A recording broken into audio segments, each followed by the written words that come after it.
Good morning, children. Today we are going to discuss about verbs. What is a verb? Verb is the main part of the sentence. Verb, it tells you basically about the two things: the action which is going on in the sentence, or it is also going to tell you about the state of the being. What does it mean? The verbs are the action telling words which tell you about the situation or the state of the subject in the sentence. What is the subject? The person who is performing any action in the sentence. This picture, look at this picture.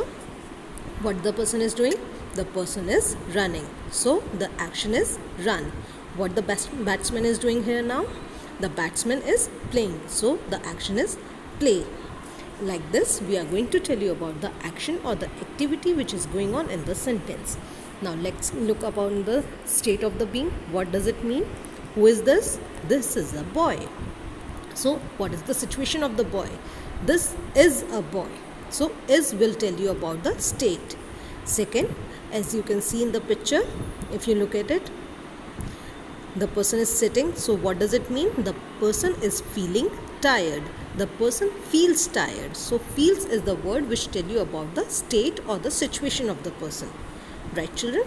So we can give you the sentence examples as well, which you can see in your daily life of the action words. For example, children reads book regularly. Children, make it a point here, children word is plural, so it will be read book. It will not be reads. So the action will be read. Superman is flying in the sky. So what the Superman is doing? He is flying. So the action done by him is flying. Third, let's look at it. I ride bicycle regularly. So what do I do regularly? What is my action? I ride bicycle. So ride will be your main verb. In this way, we can tell you about the actions which are performed by our subjects. Next is your state verbs, which tell you about the state or the situation of the subject. She feels happy today. What is she feeling? She is feeling happy. So feels will be your state verb. Right? Next sentence.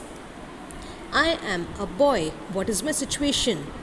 If I am talking about a boy, what is my situation? That I am a boy. So am will tell you about the situation or the state.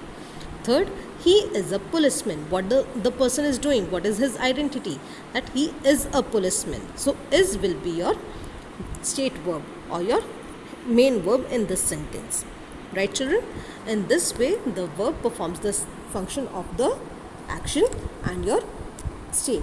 Second part, the verb is divided into two main categories, that is your main verb and your auxiliary verb. You can call auxiliary verbs as your helping verbs as well. What are the main verbs? Main verbs are the words that actually shows the action or activity of the subject. They can stand alone. What does it mean? That you can understand their meaning on its own.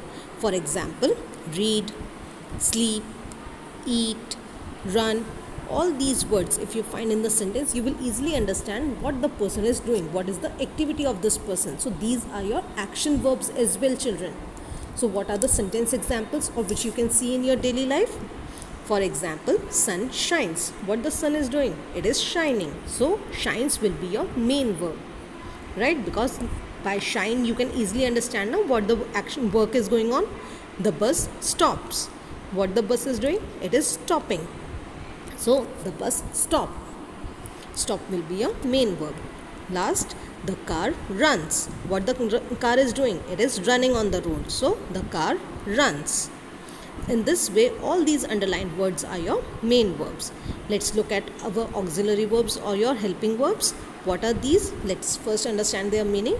They are the words which give more meaning to the main verb. What does it mean? They cannot stand alone. Let's see what does it mean. The examples of auxiliary verb can be is, has, do, did. These are your main auxiliary verbs, right? Because these auxiliary verbs are again divided in two parts. For example, shall, will, may, can, could, might, must. These are your modal auxiliary verbs. Children, the spelling of modal is M-O-D-A-L. Here it is written wrong. So what are the sentence examples? Let's see. When we talk about these auxiliary verbs, the meaning is incomplete. For example, may. If I make my sentence, the bus may. What the bus may? the sentence is incomplete because we are not getting any answer to it. So this is our auxiliary verb. But when we add the main verb to it, for example, the bus may stop. So it will clear the meaning to the reader that yes, the bus is going to stop. Right? That is why may was your auxiliary verb and stop is your main verb. I hope I am making my point clear to everyone. Second, will. Sita will. Right? Now what Sita will be going to do? We don't know any answer. The sentence is incomplete. So we need something. What does it mean? Sita will come. So come is your main verb because it is completing the meaning, and will is going to tell you about the tense as well, that she will come in future. Last, must. Now when we write about must, they must. We have given you the example, but what we must? They must do what? We want something, na? That we want the person to do anything. So they must eat. What they must eat? They must eat anything. Here we are giving you just the example of bread, that they must eat bread. By bread we mean food. So must is your helping verb and eat is your main verb. That's all for the video, children. Hope you have enjoyed it. Do like, share and subscribe the channel.